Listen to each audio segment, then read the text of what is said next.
grand maître, mon très cher frère Nicolas, mes très chers frères et sœurs, mes très chers frères et sœurs conseillers de l'ordre, mes très chers frères et sœurs, bien sûr, et mesdames et messieurs. Nous sommes en 1915, l'Europe est à feu et à sang. L'Empire ottoman, quant à lui, est lié par plusieurs traités à l'Empire allemand et fait cause commune avec l'Allemagne et l'Autriche-Hongrie contre la triple entente qui réunit les forces alliées. Le 24 avril 1915, le gouvernement nationaliste, dit des Jeunes Turcs, procède à l'arrestation de plusieurs centaines de personnalités arméniennes, intellectuelles et politiques de Constantinople. Ces personnalités sont d'abord jetées en prison, puis déportées en Arménie, en Anatolie. Bien peu survivront à l'été de 1915. Cette rafle ouvre pour les Arméniens une période de déportation qui tend finalement, à partir des provinces où la guerre se déroule, à l'élimination systématique et complète du peuple arménien du territoire turc. Et c'est ainsi qu'en 2 ans seulement, plus d'1 million de personnes ont été exécutées dans des conditions ignobles de barbarie. Ainsi se trouvait achevé un processus qui avait fait venir au jour la question arménienne dès les années 1880, à un moment où la communauté arménienne exigeait du sultanat davantage de droits de liberté, au moins les mêmes que ceux dont bénéficiaient les musulmans. En effet, dès la fin du XIXe siècle, la barbarie s'était installée au cœur de ce territoire. Je voudrais vous citer quelques extraits des propos de Jaurès à la Chambre en novembre 1994 que j'aurais trouvés et qui illustrent parfaitement ce contexte barbare. Je cite ces propos de Jaurès. « Lorsque dans les rapports officiels des consuls de l'Europe sur les faits, j'ai lu le détail de brutalités atroces. J'y ai vu les premières résistances de cette population arménienne, si longtemps moutonnière et passive. J'y ai vu aussi les vieillards portés sur les épaules, puis abandonnés en chemin et massacrés, et les femmes et les mères affolées, mettant la main sur la bouche de leurs enfants qui crient, pour n'être pas trahis par ces cris dans leur fuite sous les bois, et les enfants cachés, tapis sous les pierres, dans les racines des arbres, et égorgés par centaines. Et les femmes, enceintes, éventrées, et leurs fœtus embrochés, et promenés au bout des baïonnettes. Et les filles, distribuées entre les soldats violés jusqu'à ce que ces soldats, les ayant épuisés d'outrage, les fusillent enfin en un exercice monstrueux de sadisme, avec des balles partant du bas-ventre et passant au crâne, le meurtre s'essayant à la forme du viol. Et le soir, auprès des tentes où les soldats se livraient encore à la même orgie, les grandes fosses creusées pour tous ces cadavres et des Arméniens fous de douleur qui s'y précipitaient vivants. En 1927, parmi les minorités vivant en Turquie, on ne recensait que 64 000 Arméniens. Et au début de 1915, on estimait environ 2 millions la population arménienne vivant sur ces terres. En 1927, on ne recensait plus que 64 000 Arméniens, mais où donc étaient-ils passés? On ne parlait pas encore de génocide car le mot n'existait pas. Il a d'ailleurs fallu attendre plus de 20 ans quand, en 1943, Churchill, parlant des exactions des Einsatzgruppen en URSS, c'est-à-dire des unités mobiles du Troisième Reich, avait déclaré « Nous sommes en présence d'un crime sans nom ». Et 4 mois plus tard, un juriste polonais juif, Raphaël Lemkin, forgea le mot « génocide » qui fut ensuite rapidement adopté par la justice pénale internationale. Mesdames et messieurs, nous avons souhaité cette réunion ce soir, inscrite dans le cycle de nos chantiers de la République, car le Grand Orient de France, qui est profondément attaché aux valeurs humanistes et universalistes, se doit d'aborder cette question du génocide avec une vigilance éthique et en toute lucidité. Je rappellerai, mais vous le savez sans doute, que notre engagement en faveur de la dignité humaine nous oblige. Et c'est d'ailleurs dans l'idéal maçonnique que nous puisons force et solidarité, car il ne suffit pas de condamner le crime, il faut œuvrer pour l'éducation, la mémoire et la prévention. C'est dans ce cadre que le Grand Orient de France a lancé le programme Arménie en fraternité, qui encourage toutes les actions visant à sensibiliser chacun pour soutenir l'Arménie, laquelle est toujours en danger, notamment grâce à une loge, qui est la loge France-Arménie, qui constitue depuis plus de 100 ans un maillon essentiel de notre chaîne de solidarité et dont il convient ici de saluer les frères et les sœurs de la dite loge pour leur engagement maçonnique et républicain. La lutte contre le génocide exige de promouvoir, entre autres, le respect des droits fondamentaux et d'exprimer notre solidarité par des actions concrètes et commémoratives. Et c'est d'ailleurs dans ces conditions qu'une délégation de notre Conseil de l'Ordre s'est rendue ce matin auprès du Comitas pour rendre un hommage au peuple arménien victime du génocide en nous recueillant devant ce monument du Comitas. Plusieurs de nos frères et sœurs étaient également présents en Arménie, au même moment, à Erevan, au mémorial du génocide, en lien avec la loge Les Fils d'Ararat. Mais c'est aussi la raison pour laquelle nous avons organisé cette conférence, en ce jour précisément du 24 avril, en lien avec Alexis Govsian, conseiller de Paris, qui est à mes côtés, mais aussi ancien président du Conseil de coordination des organisations arméniennes de France pendant plusieurs années.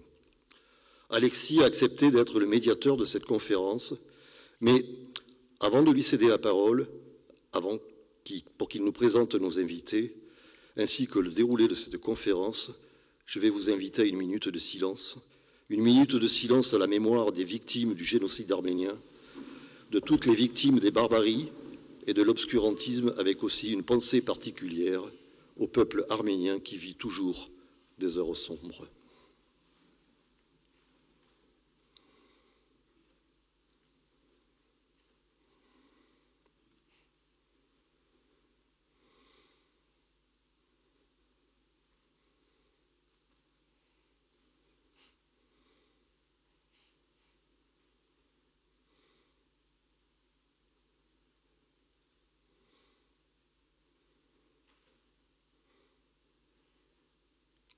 Je vous remercie. Vous pouvez prendre place. Alexis, je te cède maintenant la parole.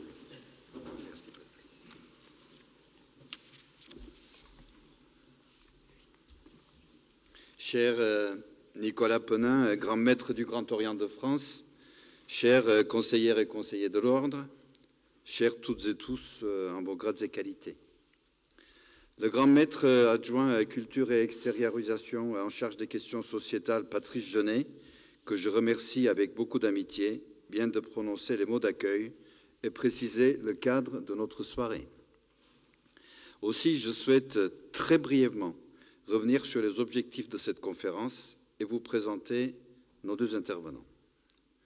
Organisée par le grand maître et le Conseil de l'Ordre du Grand Orient de France, cette conférence publique intitulée « Génocide arménien 110 ans après » est articulée autour des trois objectifs de la connaissance de l'histoire du génocide, le cadre dans lequel il a été perpétré, les enjeux que cela représente encore aujourd'hui, la connaissance de la situation passée et aussi actuelle, tant sur le plan juridique que géopolitique, mais aussi la vigilance que tout cela requiert pour l'ensemble de nos concitoyens, tant sur le plan de la mémoire universelle que du droit humain.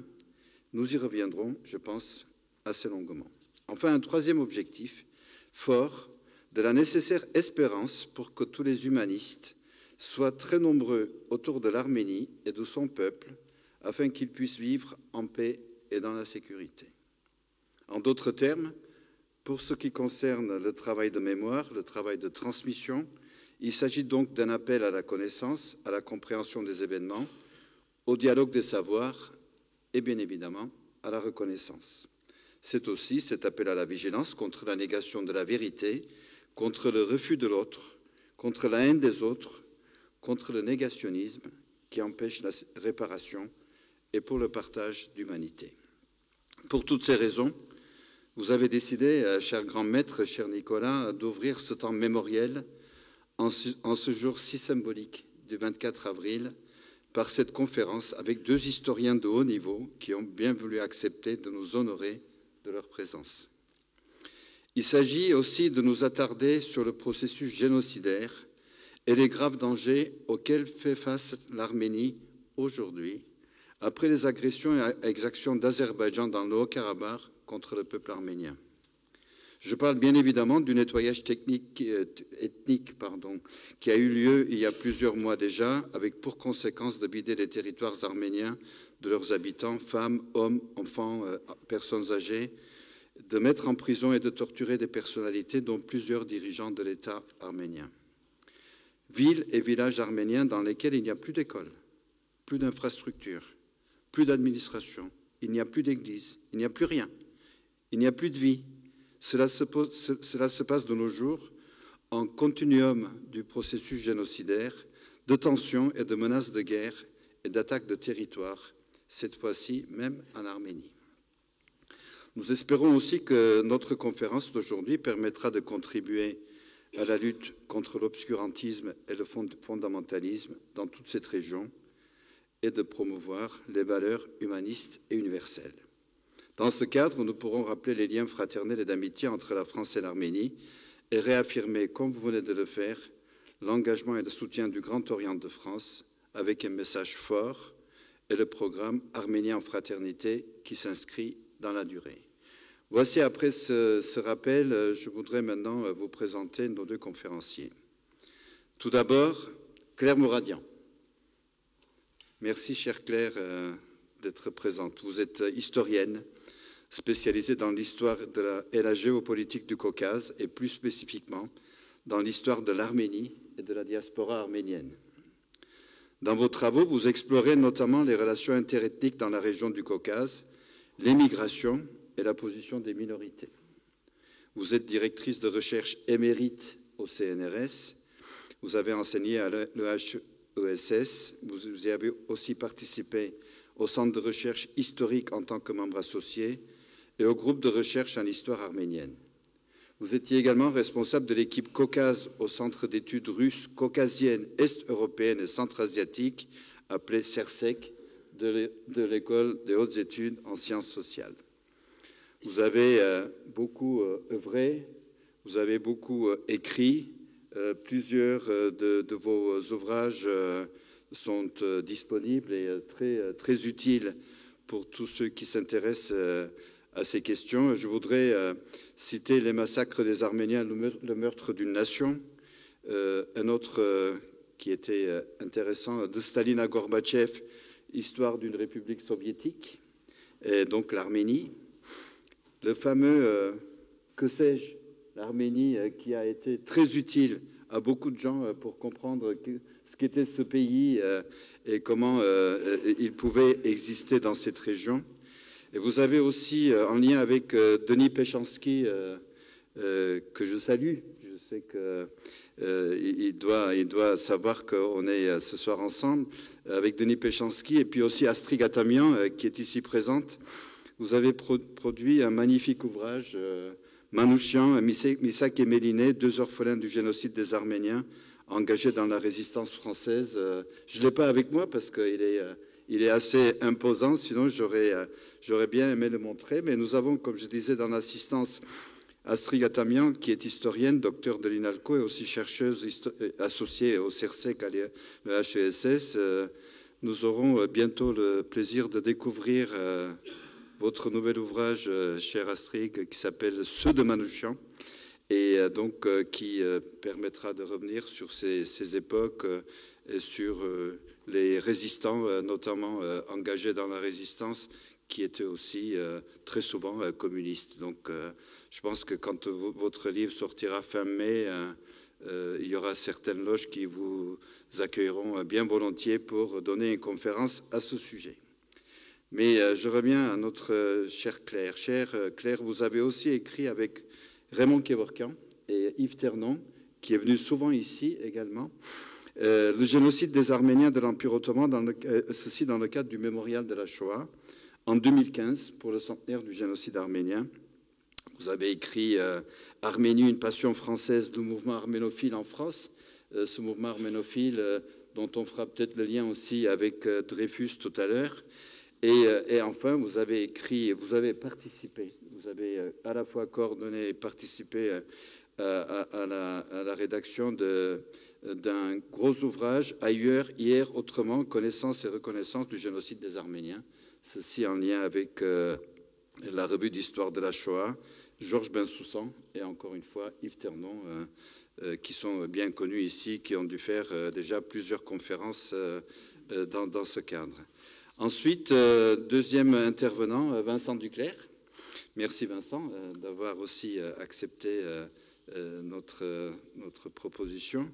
Vous êtes historien, chercheur titulaire et ancien directeur du CESPRA. CESPRA, c'est le Centre d'études sociologiques et politiques Raymond Aron. Et vous êtes, cher Vincent, un spécialiste reconnu des génocides et des processus génocidaires. Vous vous intéressez plus particulièrement au génocide des Arméniens, au génocide des Tutsis au Rwanda, ainsi qu'à l'affaire Dreyfus. De 2019 à 2021, vous avez présidé la Commission française d'historiens sur le rôle de la France au Rwanda, à la demande du président de la République, qui était, je crois, une mission très importante. À l'occasion du centenaire de la réhabilitation d'Alfred Dreyfus en 2006 et depuis lors, vous proposez le transfert des cendres de Dreyfus au Panthéon, proposition qui n'est pas retenue jusqu'à ce jour, mais qui mérite, à mon sens, qu'on s'y intéresse de près, peut-être aussi en lien avec notre cher ami Jean-Pierre Sakoun, qui attend un vrai pour la panthéonisation des Manouchians. Vous êtes également vice-président de la Société d'études jaurétiennes et auteur d'une biographie de référence de Jean Jaurès. En tout cas, vous êtes l'un des spécialistes de Jean Jaurès. Et parmi vos très nombreux ouvrages et travaux, j'aimerais aussi citer un livre qui nous parle d'histoire contre l'extrême droite, les grands textes d'un combat français. En 2015, à l'occasion de la commémoration du centenaire du génocide arménien, vous avez publié 2 ouvrages sur le sujet du génocide. Le premier, La France face au génocide des Arméniens, et le second, Comprendre le génocide des Arméniens, avec Hamit Bozarslan, qui est un chercheur turc d'origine kurde, et Raymond Kevorkian. Et la même année, vous étiez co-organisateur du colloque international Le génocide des Arméniens de l'Empire ottoman dans la Grande Guerre, 100 ans de recherche. J'étais très honoré que vous ayez organisé ce colloque, moi-même étant à l'époque à la tête du comité pour le centenaire du génocide arménien. La même année, vous étiez donc co-organisateur de ce colloque et vous avez beaucoup œuvré et vous avez écrit enfin, et là je viens à un autre sujet, d'abord un livre qui s'appelle « Arménie, un génocide sans fin et le monde qui s'éteint », paru en 2023. Ceci donc pour préparer un peu les réflexions. Et ensuite, « Arménie, un génocide et la justice ». Donc ce petit ouvrage que vous avez là, qui vient de paraître le 14 mars 2025, que vous avez coécrit avec Thomas Hockman, professeur de droit, et Raymond Kevorkian, directeur de recherche honoraire à l'Université Paris 8. Ouvrage très intéressant qui nous parlera, je suis sûr, et en tous les cas, vous pourrez nous en faire état, notamment sur la partie justice.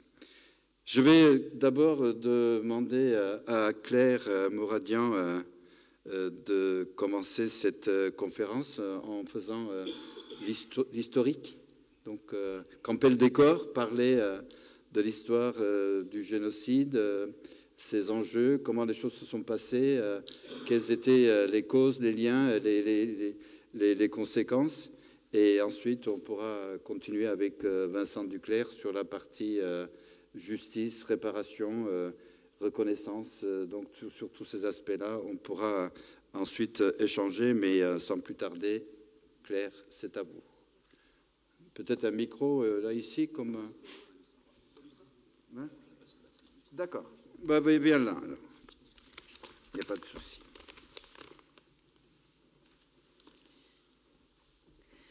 Bonjour à tous et merci au grand maître adjoint Alexis Govsian d'avoir organisé cette conférence. Alors, beaucoup de choses ont déjà été dites, et notamment, on a déjà commencé à évoquer l'histoire du génocide des Arméniens. J'imagine que depuis la commémoration du centenaire, beaucoup de choses ont été dites à cette époque, beaucoup d'ouvrages ont paru, donc c'est pas une histoire totalement inconnue maintenant. Elle est inscrite dans les programmes scolaires. Au collège et au lycée. Le 24 avril est devenu une journée de commémoration nationale depuis 2019. Et bien sûr, il y a eu la reconnaissance par la France, par une loi, de ce génocide en 2001. Par ailleurs, à l'occasion justement de la panthéonisation de Manouchian, on a aussi évoqué cette question parce qu'effectivement, Manouchian était aussi un rescapé, un survivant du génocide, de même que Méliné, 2 orphelins, ce qui a été le sort de beaucoup de rescapés.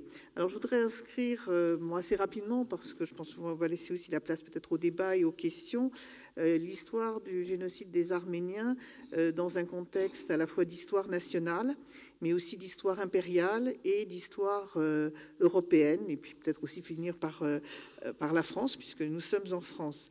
Alors évidemment, le génocide des Arméniens, on a évoqué le moment où il se passe, qui se produit après déjà 2-3 décennies de massacres, et qui va un peu se poursuivre d'ailleurs au lendemain de la guerre, arrive au cours de la Première Guerre mondiale.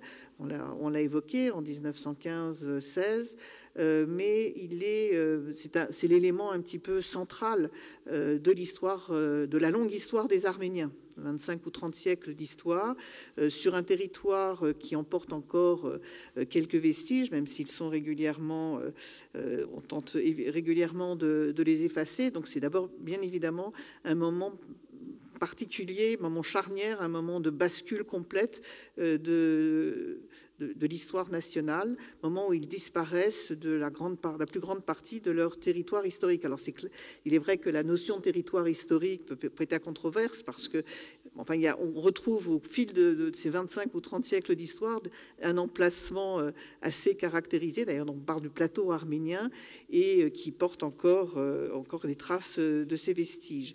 Donc c'est une histoire arménienne qui a été turbulente, qui est au carrefour des empires, qui a été un champ de bataille permanent depuis des siècles, un terrain d'invasion, un terrain d'échange aussi. Rien que depuis l'époque moderne, depuis le XVIe siècle, sans remonter à Noé, il s'est déroulé là-bas entre les différents empires, au carrefour des empires sur lesquels je vais revenir, 9 guerres ottomano-persanes, une douzaine de guerres ottomano-russes, 4 guerres russo-persanes, et beaucoup se passe sur les territoires arméniens, donc, sans compter les conflits locaux, sans compter les conflits de féodalité, les conflits avec les Turcs. Donc c'est une histoire qui a été turbulente et qui a beaucoup ravagé, bien sûr, les populations arménienne et autres, qui a conduit à des dispersions précoces, qui a conduit aussi à des partages, de la disparition des États, perte de souveraineté dès le XIVe siècle. Donc c'est une histoire compliquée. Bon, on l'avait mise d'ailleurs dans l'exposition au mémorial de la Shoah, cette petite phrase que j'aime à rappeler, échangerait histoire grandiose contre meilleur emplacement géographique, qui suffit à résumer assez rapidement l'histoire des Arméniens. Donc au début du XIXe siècle, au moment où le génocide va se dérouler, mais depuis le début du XIXe siècle, l'Arménie est partagée entre 3 empires. Était partagé d'abord entre l'Empire ottoman et la Perse, et la Russie est apparue dans la région au Caucase, mais a poussé plus avant. Bon, d'ailleurs, ces mêmes enjeux existent encore aujourd'hui entre mer Noire et mer Caspienne, qui restent des enjeux récurrents dans la région. Donc, partagé entre ces 3 empires, la Russie a conquis principalement sur la Perse, l'Arménie actuelle et le Caucase actuel, la Géorgie, l'Azerbaïdjan, un petit bout aussi sur l'Empire ottoman. L'essentiel de la population arménienne est dans l'Empire ottoman. Alors, elle a été déplacée en fait de la zone plus à l'est au fil des guerres ottomano-persanes, mais elle va à nouveau être redéplacée. La conquête russe s'ensuit aussi par des déplacements de population. Chaque conquête, les gens sont chassés d'un empire à l'autre. Et la Russie essaie de récupérer des populations qu'elle considère comme potentiellement devant être plus loyales et on chasse d'autres populations. Donc c'est aussi une histoire qui ne se déroule pas simplement à travers des changements de territoire, mais des changements aussi démographiques, et ça va avoir un rôle important aussi pour la suite. Donc une histoire nationale. Au début au XIXe siècle, les Arméniens n'ont plus d'État, sont regroupés principalement dans leur territoire encore historique à l'est de l'Asie mineure, en Anatolie orientale, au nord, au Caucase, où ils sont, l'Arménie actuelle, au nord de l'Iran. Ils sont aussi dans les grandes villes de l'Empire. Ils sont organisés principalement autour de leur église nationale, des villages, de quelques métropoles. C'est une population, une société très variée, à la fois de paysans principalement, mais aussi de notables, d'élites, d'artisans, de marchands. Bon, les voyageurs découvrent en général plutôt les marchands ou les artisans dans les grandes villes, mais bon, il y a l'essentiel de la population est paysanne. Et la particularité au sein de l'Empire ottoman, c'est qu'elle représente des citoyens, des sujets de seconde zone du fait de leur christianisme.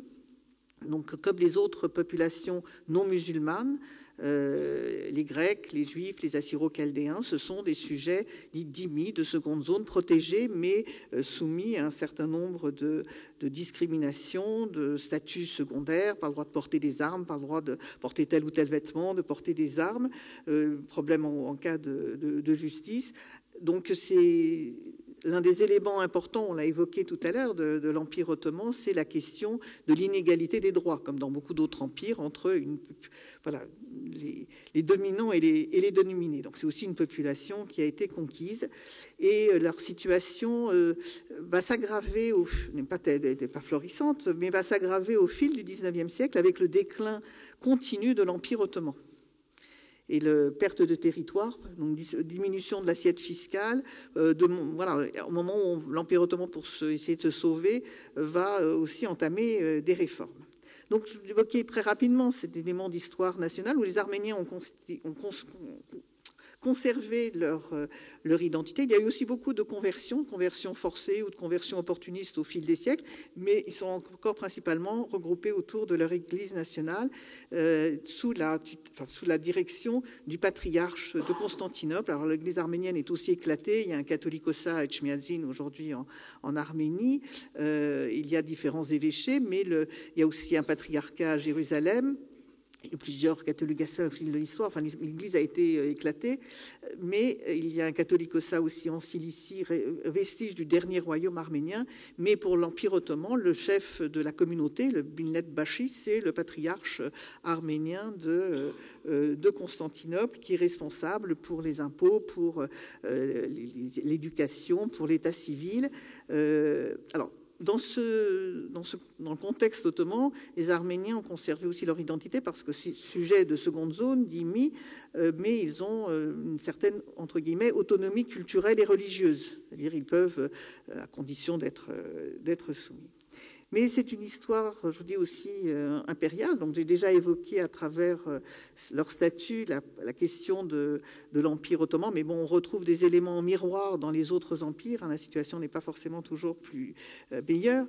La question de l'Empire ottoman et du fait d'appartenir à un empire, c'est aussi une situation, un problème de gouvernance de cet empire.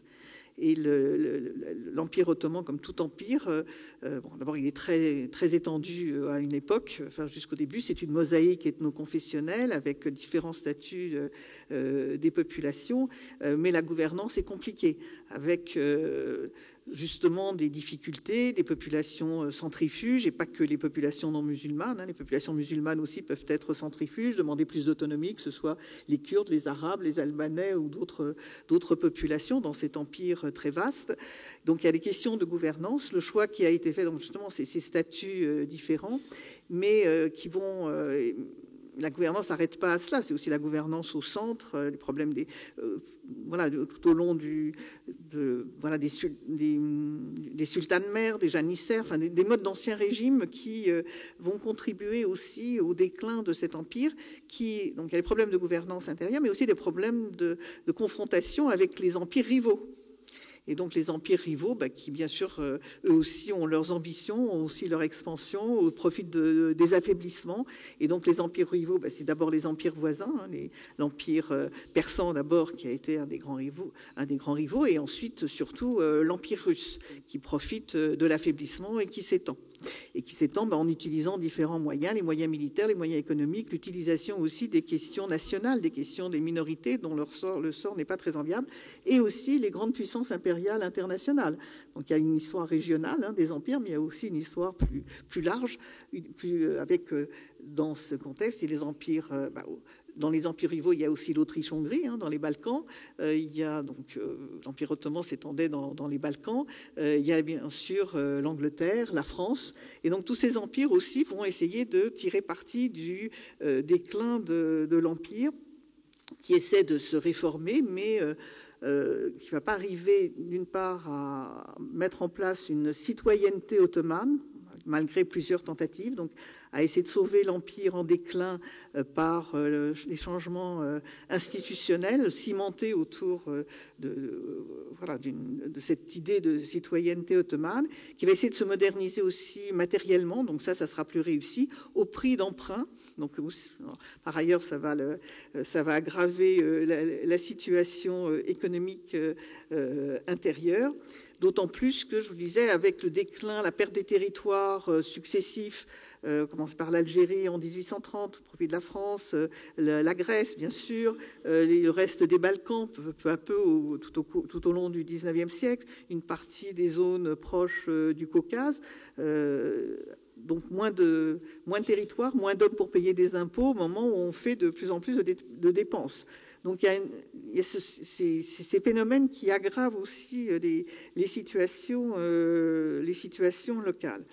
Et faute de réussir vraiment à transformer l'Empire par une citoyenneté ottomane, parce que ça ne va pas arrêter le déclin, on va essayer de relancer des chartes justement sous la pression d'ailleurs extérieure, je vous ai dit, les empires rivaux se servent aussi des questions nationales et de la persécution ou des difficultés des minorités comme moyen d'ingérence, en plus des moyens militaires d'ingérence ou des moyens économiques ou des moyens culturels, les missionnaires et autres choses, vont essayer de promulguer des chartes d'égalité des droits, mais qui ne seront jamais vraiment appliquées, et augmentant encore plus les frustrations, à la fois de ceux qui perdent leurs privilèges, qui ne sont pas contents de perdre leurs privilèges, les élites musulmanes, et les autres, les minoritaires, entre guillemets, non musulmans, qui auraient dû acquérir de nouveaux droits et qui ne sont pas réellement appliqués, sauf parfois dans les capitales.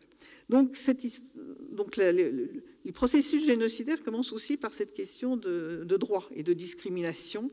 Et la discrimination va parfois jusqu'à la stigmatisation. Parce que je l'évoquais, les puissances rivales peuvent utiliser les questions de situation des minorités pour intervenir, pour devenir les protéger.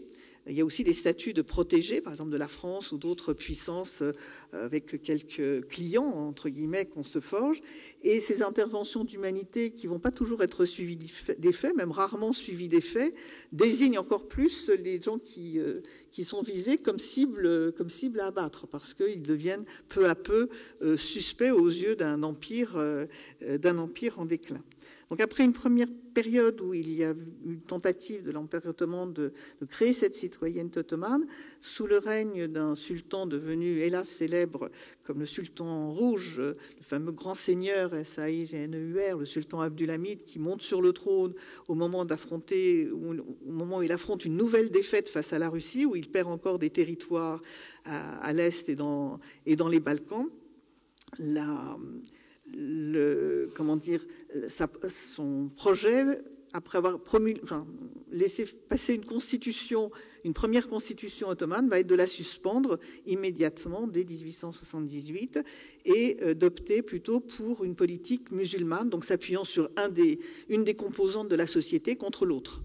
Donc on va passer de ce projet de citoyenneté ottomane à une citoyenneté, enfin, le pouvoir central va plutôt s'appuyer sur les musulmans, mobiliser notamment les tribus qui gardent les frontières, donc les tribus kurdes, les tribus tcherkesses, tchétchènes et autres qui ont été chassés du Caucase, d'autres musulmans arrivés des Balkans, les tribus bédouines, pour tenir les populations et pour encadrer ceux qui pourraient réclamer des droits. Or, on arrive aussi à la question internationale, c'est aussi une question européenne et internationale, parce qu'au moment de cette nouvelle guerre russo-turque de 1877-78, qui s'est achevée par une défaite ottomane, la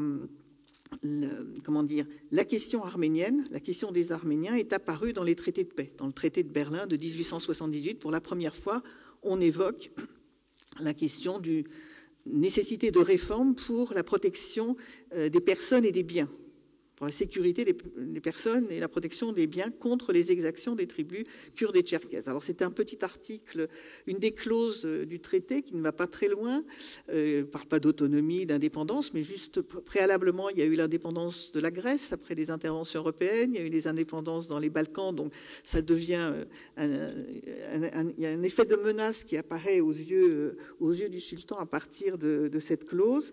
Le traité n'est pas vraiment, il n'y a pas vraiment de garantie d'application, d'autant que la principale garantie d'application, qui était la présence des troupes russes dans la région, est oblitérée par une nouvelle clause du traité définitif, où c'est soumis à la surveillance, à une garantie internationale de puissances qui sont en rivalité.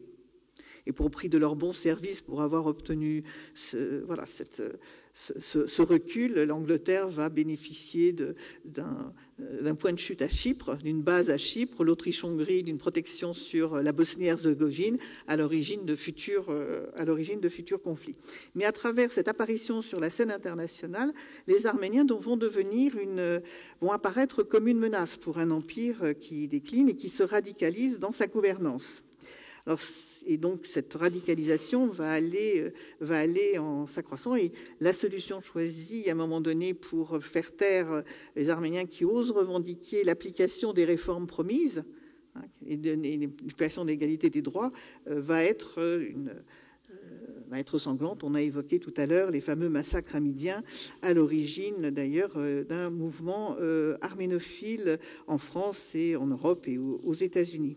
Alors j'évoquais la question du génocide sous cet angle, disons, à la fois impérial et international, d'abord à travers la question des réformes et des demandes de réformes inscrites dans des traités, mais c'est aussi au niveau de l'idéologie que ça se situe, parce que c'est les idéologies, je veux dire, qui vont être à l'œuvre. C'est pas l'islam forcément en tant que tel, même si l'islam, je l'évoquais, peut être utilisé comme un moyen de gouvernance, mais les nouvelles idéologies qui apparaissent et qui se nourrissent en Europe. Les jeunes Turcs futurs génocidaires, qui vont aussi être d'abord des opposants à Abdülhamid, mouvement jeune turc, est fondé le 14 juillet 1889. Donc la référence est immédiate, par un groupe d'étudiants de l'Académie militaire de médecine, de Constantinople, avec 5 étudiants qui sont d'ailleurs pas tous turcs. Il y a des Kurdes, il y a des Albanais, Kurdes ethniques, donc, et qui veulent un régime plus démocratique, plus égalitaire, donc nourri aux lumières européennes. Par la suite, l'unité d'État-nation aussi va apparaître et se forger. Donc, on va essayer de passer d'un empire à un État-nation, mais autour de qui donc, et puis, les élites, en dehors de ça, sont aussi formées dans les universités européennes, à Paris, Berlin, ailleurs. Les militaires en particulier, et notamment lorsque la France est battue à Sedan. La France qui, à une époque, était intervenue lors des massacres du Mont-Liban sous Napoléon III, mais après Sedan, c'est l'Allemagne qui va récupérer le marché de l'expertise militaire, le marché de l'organisation militaire, des fortifications, donc avec aussi d'autres idéologies, d'autres envies, une volonté de l'Allemagne de se bâtir un empire colonial à défaut de l'Afrique, où d'ailleurs où les places ont déjà été prises dans l'Empire ottoman, qui se soucie moins des droits de l'homme, qui a aussi une autre vision de la nation. Donc la dimension, je veux dire, européenne du génocide des Arméniens et dans ses sources, et notamment dans ses sources idéologiques, elle est aussi effectivement européenne. Et puis, je vous disais, l'Europe, lorsqu'elle voit des massacres, déjà lors des massacres hamidiens qui sont connus en temps réel, on évoquait tout à l'heure Jaurès, il n'est pas le seul d'ailleurs à avoir fait des déclarations à la Chambre. Hein. On va regarder le mouvement arménophile, il est par ailleurs très unanimiste, hein. Il va de l'extrême droite à l'extrême gauche. Il comprend toutes les confessions, tous les groupes, etc. Alors, il y a aussi des arménophobes qui prennent la parole, enfin, qui défendent le sultan et qui ont des accents de type antisémite tout à fait patents, comme Pierre Loti ou quelques autres, Claude Farrer. Mais donc le mouvement, malgré le mouvement arménophile qui touche les plus hauts niveaux du pays, hein, donc les chefs d'État, enfin des députés, des sénateurs, enfin pas simplement des intellectuels, il n'y a pas d'intervention. Il n'y a pas d'intervention. Et donc ce que l'Europe aussi produit, ou ce que, notamment entre autres la France, c'est l'impunité, une impunité successive face au massacre hamidien. Donc on déplore. Encore aujourd'hui, d'ailleurs, on continue de déplorer ce qui s'est passé au Karabakh. C'est bien triste, mais enfin bon. Et puis, on sent de nouveaux massacres lorsque le sultan va chuter à la suite de nouvelles défaites dans les Balkans, un putsch des militaires, des officiers de l'armée de Macédoine marchent sur Constantinople et réclament le rétablissement de la Constitution, ce qui provoque des grandes joies, mais très vite, après, les défaites se poursuivent et le pouvoir va à nouveau se radicaliser. Cette fois-ci, ce sont les jeunes Turcs arrivés au pouvoir qui, eux aussi, parfois utiliser l'islam, mais leur projet est de créer un État-nation et de sauver ce qui reste de l'Empire par un autre projet qui est non plus ottoman ou islamiste, mais turc, voire pan-turc. Alors ils sont là aussi beaucoup nourris aux sources européennes. Parmi les grands Turcs, enfin les jeunes Turcs génocidaires, il y a quelques d'ailleurs francs-maçons, comme Talat Pacha ou Nazim Bey, donc c'est pas que on pourra en discuter peut-être après. Et donc, lorsque la guerre arrive en 1914, on a évoqué tout à l'heure le fait que l'Empire ottoman va s'allier aux Allemands, donc à l'Allemagne et à l'Autriche-Hongrie, signe un traité secret le 2 août 14 avec l'Allemagne, le 5 août 14 avec l'Autriche-Hongrie. Les puissances de l'entente ne veulent pas ouvrir un nouveau front. Donc, espère que l'Empire ottoman va rester dans la neutralité qu'il a affichée. Et donc essaie de ne pas répondre aux provocations, l'abolition des capitulations, du statut de la France dans les lieux saints, etc. Et on propose même, puisqu'ils viennent de perdre les Balkans, une garantie d'intégrité territoriale. Ça, c'est les Anglais qui proposent ça. On pourrait leur proposer une garantie d'intégrité territoriale et de non-intervention, même en cas de massacre en Arménie. Ça, c'est mi-août 14. Donc, pour dire qu'on prévoit éventuellement ce qui va se passer. Et puis, d'autant que la Russie, qui a perdu sa guerre face au Japon, revient au Proche-Orient et notamment en Anatolie et dans les Balkans et lance à nouveau le projet de réforme pour les Arméniens. Donc, lorsque la guerre éclate, les jeunes Turcs sont un petit peu en même temps à la fois acculés et considèrent que c'est le moment ou jamais, et c'est eux ou nous, animés d'une forme de ce que notre collègue, on a évoqué tout à l'heure, Hamid Bozarslan, appelle un darwinisme social. Et donc avec cette idée que s'ils n'agissent pas maintenant, eh bien, ils vont perdre aussi ce qui reste de l'Empire. Et puis les provinces arabes s'agitent aussi, et donc ils vont perdre l'Anatolie. Donc, je rappelle juste pour terminer, parce que en deux mots, c'est la Turquie l'Empire ottoman qui va lancer la guerre. rentrent en guerre, c'est eux qui rentrent en guerre contre la Russie pour essayer de récupérer les provinces perdues 30 ans auparavant lors du traité de Berlin, donc leur Alsace-Lorraine, notamment une partie de territoire peuplé d'Arméniens qui faisaient partie à ce moment-là de l'Empire russe. Et c'est eux qui attaquent les ports russes de Novorossiysk, Odissa, avec des vaisseaux allemands passés sous pavillon ottoman. Et on est bien obligé voilà. On constate même jusqu'au bout qu'il faut... La Russie demande si c'est une maladresse, non. Et donc la Russie déclare la guerre et à la suite de cela, la France doit déclarer la guerre. Je veux juste citer la déclaration de guerre française qui est intéressante parce que ça évoquera aussi ce qui va se passer après. On est bien obligé de constater un état de guerre de facto avec l'Empire ottoman du fait de nos alliances, mais nous ne sommes pas en guerre avec l'Empire ottoman, encore moins avec les Ottomans. Nous sommes en guerre avec ce gouvernement allié des pangermanistes. Alors, lorsque les premiers massacres, il y a eu déjà des massacres précédents, vont commencer après les premières débâcles, notamment la débâcle d'Enver Pacha, le ministre de la guerre, l'un des hommes forts du régime au Caucase, à Sarikamish, dans une bataille lancée en plein hiver au Caucase. Ce n'était pas une très bonne idée. Donc la plupart des soldats meurent de froid. Et par ailleurs, une autre débâcle, celle de Djemal Pacha à Suez, ministre de la Marine, donc un autre homme fort du gouvernement, qui ne réussit pas à reprendre le contrôle de Suez, sur lesquels les Anglais avaient établi un protectorat dès décembre 14. Et pour trouver une raison à ces échecs, la raison va être, on va trouver des boucs émissaires, et les boucs émissaires vont être les Arméniens accusés de trahir, suspects, et donc notamment parce qu'il y a eu des constitutions de groupes de volontaires arméniens au Caucase russe, principalement composés d'ailleurs de sujets russes, mais dans lesquels il y a aussi quelques Ottomans, et même si ces groupes sont très minimes, mais qu'il y a d'autres groupes de volontaires partout. Et on a en France avec les Alsaciens lorrains, Pologne, enfin bref, c'est pas un phénomène particulier, mais ça va devenir le prétexte pour lancer les ordres les grands massacres.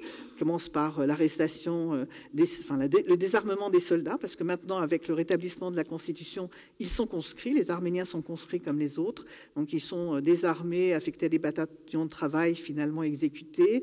La décapitation de la nation en arrêtant tous les notables, les élites, et puis après on passe aux hommes, aux femmes, aux enfants, avec plusieurs séries de déportations, d'abord à l'Est, ensuite à l'Ouest, avec tous les moyens possibles, et notamment les moyens modernes. Le train quand il existe, les télégraphes pour donner des ordres. Donc, je ne reviens pas sur les atrocités. Je voulais juste terminer en disant que ces massacres sont connus en temps réel, en temps vraiment réel. On le voit à travers la presse. Il y a beaucoup de presse, beaucoup de périodiques qui en parlent pendant toute la guerre. Rien qu'aux États-Unis, il y a plus de 15 000 articles. Dans toute la presse européenne, des pays, bien sûr, opposés à l'Empire ottoman, on en parle. Les missionnaires, y compris des pays alliés de l'Empire ottoman, en parlent, les Allemands, les Austro-Hongrois, etc. Donc c'est connu. Il y a la fameuse déclaration de l'entente du 24 mai 1915 condamnant ces crimes contre l'humanité et la civilisation. Donc on sait que c'est des massacres d'une autre nature. Mais là encore, ce ne sera pas suivi des faits. Et l'impunité va se poursuivre après la guerre aussi. Certes, au moment des traités de paix, les massacres sont évoqués, que ce soit dans le traité de Sèvres, qui n'est pas ratifié avec des sanctions, des réparations, mais aussi dans le traité de Versailles, ce qu'on connaît moins.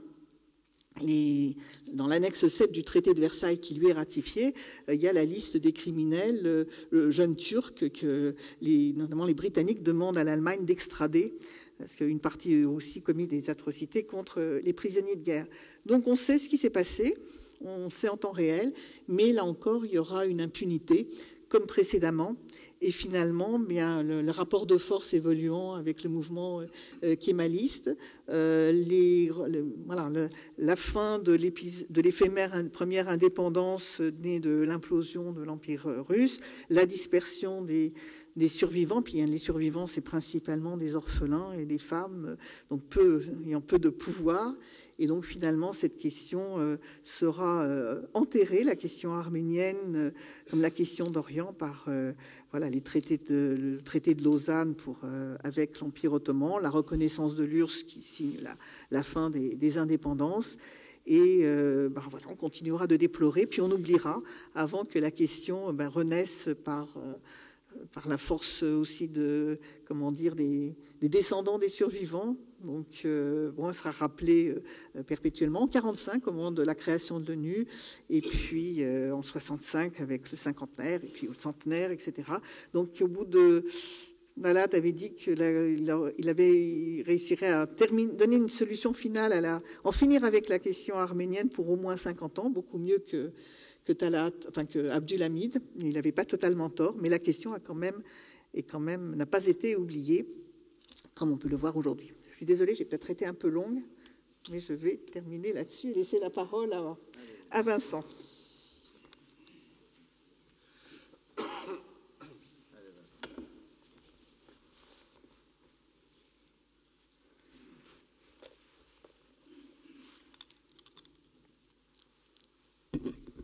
Je suis très reconnaissant au Grand Orient, au grand maître adjoint, Alexis Gauchian, de consacrer cette conférence pour les 110 ans, les 510e commémoration du génocide perpétré contre les Arméniens. Et je suis particulièrement aussi heureux d'être présent dans ce très beau temple, parce qu'il y a 30 ans, j'étais effectivement l'orateur d'une tenue blanche autour effectivement de l'affaire Dreyfus, donc en 1995. C'est tout à fait essentiel, si vous voulez, de s'intéresser au génocide des Arméniens, parce que effectivement, c'est un crime contre l'humanité. Ça a été très bien dit et rappelé par Claire Mouradian le 24 mai 1915, donc un mois après la rafle du 24 avril, et nous sommes le 24 avril 1915, eh bien, l'entente, la France, la Grande-Bretagne et la Russie constatent de nouveaux crimes contre l'humanité et la civilisation. Donc, ce sont des crimes contre l'humanité, donc l'humanité est en charge effectivement de les constater et puis aussi de les réprimer et de les prévenir. Et c'est certain que, effectivement, si le génocide des Arméniens avait été mieux connu, s'il avait été mieux réprimé pénalement, peut-être que la vigilance face à la solution finale des nazis aurait été plus forte, et même, normalement, dans un monde bien fait, eh bien, le génocide des Tutsis n'aurait pas dû se produire en 1994 parce que la connaissance existait, la connaissance des génocides existait, et en plus, il y avait effectivement donc un ordre pénal international né après la Seconde Guerre mondiale. Et donc ça, c'est vraiment important de considérer l'importance, si vous voulez, de la fin de la Seconde Guerre mondiale. On a parlé des Nations Unies, 1945, la Charte de San Francisco. Vous avez aussi deux textes extrêmement importants. C'est d'une part la Convention du 9 décembre 1948 pour la prévention et la répression du crime de génocide, je vais y revenir, de Raphaël Lemkin, qui est vraiment le père effectivement donc de cette convention adoptée ici à Paris en 1948, puisque les Nations Unies étaient réunies à Paris, il n'y avait pas encore le siège donc de New York. Et puis le lendemain, le 10 décembre, c'est la Déclaration universelle des droits de l'homme, déclaration universelle qui vise aussi à protéger l'humanité contre les crimes contre l'humanité qui, eux, avaient fait l'objet du statut de Londres de 1945, fondant le tribunal de Nuremberg. Vous voyez, donc il y a un dispositif extrêmement important, mais ce dispositif, on pense que effectivement, il est pour réagir aux crimes de l'État nazi, aux crimes également de l'impérialisme japonais. Et en fait, on ne sait pas que finalement tout ce dispositif juridique, ce qui est quand même extrêmement important, c'est vraiment une avancée majeure du monde vers un ordre de justice pénale internationale. Et oui, bien sûr. Je mentionne quand même que cet ordre international, il est aujourd'hui en train effectivement d'être détruit par la diplomatie de la présidence Trump. On le voit bien effectivement à travers la manière dont il a attaqué la Cour pénale internationale, dont il fait alliance avec des États voyous qui ne cherchent pas effectivement à respecter ces éléments fondamentaux du progrès humain que sont effectivement en particulier les deux incriminations, incrimination de crimes contre l'humanité, incrimination de crimes de génocide. Donc c'est absolument essentiel d'avoir ce dispositif, et ce dispositif, on pense qu'il n'a aucun rapport avec le génocide des Arméniens, enfin avec donc l'extermination des Arméniens en 1915.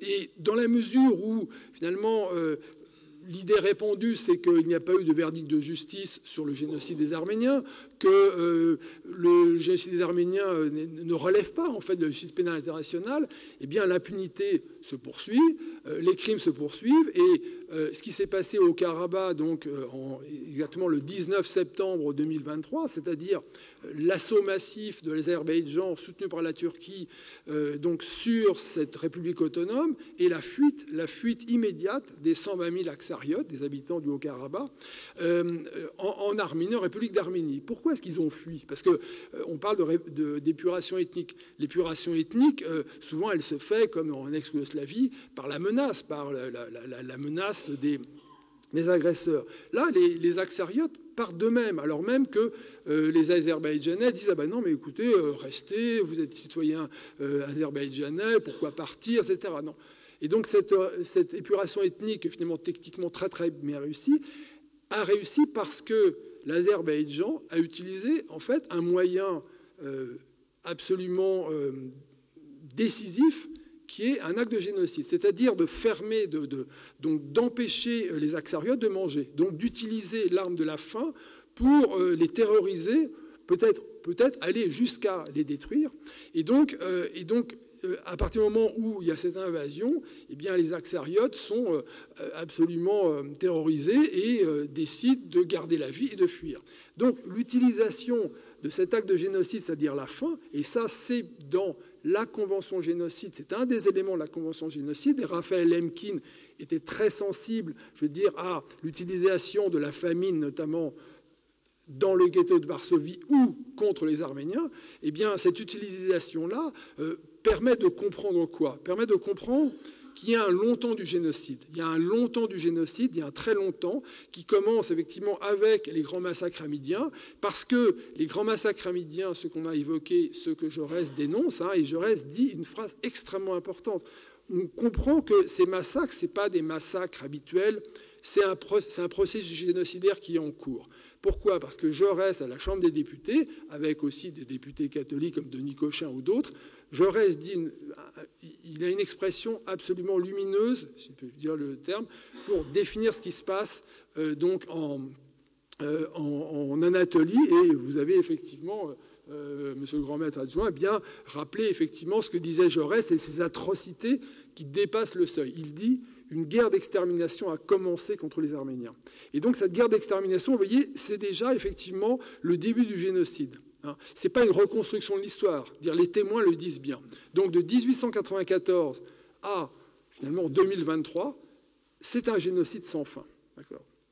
Et ce génocide sans fin, il est en particulier identifié à travers le fait qu'après la fin de la Première Guerre mondiale, après l'armistice de Mudros du 31 octobre 1918, donc en Orient, on peut s'attendre à ce que les Arméniens se retrouvent une chance de vivre, voire effectivement d'avoir un État ou un foyer national, presque que ça soit la fin effectivement pour les survivants de l'enfer qu'ils ont connu. Pas du tout. Il y a un parachèvement du génocide qui est réalisé par le mouvement national donc de Mustafa Kemal, puis par la République de Turquie qui est née en 1923 et qui explique ce qu'a effectivement rappelé le grand maître adjoint, qui a effectivement 65 000 Arméniens en 1927 en Turquie, alors qu'ils étaient 2 millions dans l'Empire ottoman, dans à peu près les mêmes territoires finalement que la Turquie. Donc c'était un point, si vous voulez, tout à fait essentiel à soulever. Et ce parachèvement du génocide, c'est l'œuvre effectivement de Raymond Kerbokian qui a sorti donc un livre très important en septembre 2023. Alors, face à ce long temps du génocide, ce temps très long, ce génocide sans fin, eh bien, on peut opposer le temps très long de la justice. On peut opposer à la perspective historique, si vous voulez, donc de l'analyse du processus juridique. Parce que, contrairement à ce que l'on pense, oui, le génocide des Arméniens a été saisi par le droit, a été saisi par la justice. Simplement, il faut travailler, il faut effectivement faire des recherches, analyser les textes, et c'est effectivement ce qu'on a réalisé dans ce petit livre mentionné donc par Alexis, Arménie, un génocide et la justice. Alors, je vais résumer en fait très brièvement l'analyse que nous avons menée. En fait, l'analyse que nous avons menée, elle tient en 3 points. Premièrement, il y a bien eu un verdict de justice sur les massacres, l'intention de détruire des Arméniens. Premièrement, un verdict de justice.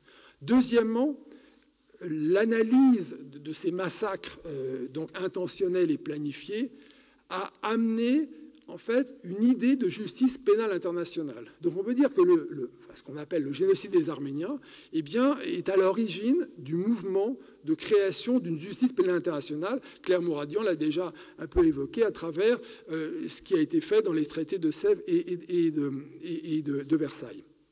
Troisième point, qui est encore plus important, c'est que, au fond, la Convention pour la prévention et la répression du crime de génocide, dont on pense qu'elle a été faite, écrite en 1948, sur la base du travail de Lemkin de 1943-44, tout ça, on pense que c'est dirigé vers la Shoah, vers la solution finale. C'est vrai. Mais en fait, jamais Lemkin n'aurait pu concevoir, si vous voulez, le crime de génocide sans tous les travaux qu'il a menés auparavant sur l'extermination des Arméniens. Oui, et ça, c'est fondamental. Et donc, ça veut dire que le génocide des Arméniens, finalement, est totalement saisi par le droit.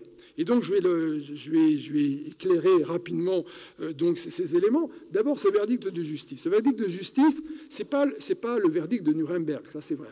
Mais c'est un verdict qui repose sur des jugements un peu composites. Si vous voulez, soit vous avez un seul jugement qui fait sens, comme le jugement du tribunal de Nuremberg de 1946, soit vous avez un ensemble en fait de décisions de justice ou d'instructions ou de mouvements effectivement judiciaires qui font sens. Et là, on peut rappeler très rapidement que les Britanniques, qui sont effrayés devant ce qu'ils voient donc en 1918, donc à Constantinople en particulier, décident d'arrêter les responsables présumés de ces atrocités contre les Arméniens.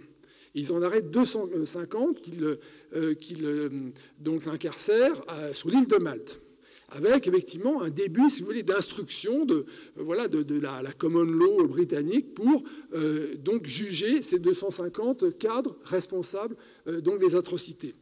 Deuxième élément, si vous voulez, intéressant pour dire oui, il y a bien eu, je veux dire, une action juridique et judiciaire sur les exterminations d'Arméniens, ce sont les procès en cour martiale à Constantinople, au moment où, effectivement, il y a un nouveau régime qui s'installe à Constantinople après la guerre, qui est libéral, et qui, effectivement, veut juger Talat Pacha, dont on a parlé, Djemal Pacha et Enver Pacha, les responsables de l'extermination. Alors, ces hauts responsables, ils ont tous fui en Allemagne, la plupart, mais ils sont condamnés souvent condamnés à mort par contumace. Bien.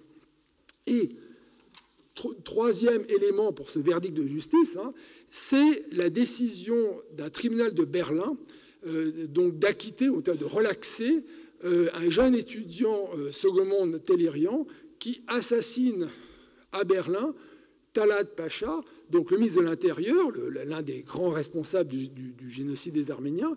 Et en fait, cette exécution n'est pas un assassinat, c'est au fond l'exécution d'une peine, la peine de mort qui avait été effectivement décrétée contre Talat Pacha à Constantinople. Et c'est intéressant parce que ce tribunal de Berlin va acquitter, va relaxer surtout Tehlirian. Or, et j'y reviendrai un instant, qui assiste au procès Tehlirian, en tout cas qui s'intéresse au procès Tehlirian, un jeune étudiant en droit qui s'appelle Raphaël Lemkin. Vous voyez, on est en 1919.